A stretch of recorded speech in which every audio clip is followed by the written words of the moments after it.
Welcome to Chillin' 101. We hope this video helps. You start by building the structural frame and locking in your track plan. Cut and assemble a 2x4 perimeter, then install joists at 2 ft spacing for even support. Once done, verify the surface is level to within a couple millimeters. That precision prevents derailments later. Make sure to choose benchwork style, open grid for easy wiring access, or a torsion box for a perfectly flat top. As you secure corners, check squareness and reinforce weak points with blocking so the table stays true under load. You now create the subride bed and start track work, which is the complex middle stage.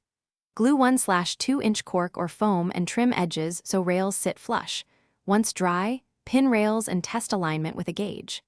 Solder feeder wires to the rail roughly every 3 ft to maintain consistent voltage. Run a separate bus wire under the table for return. Then install turnouts and set their throw mechanisms, adjusting for smooth frog gaps. Once tracks are laid, run a locomotive slowly to catch and fix any rough spots. You finish by adding scenery and final systems to make the table operational and attractive.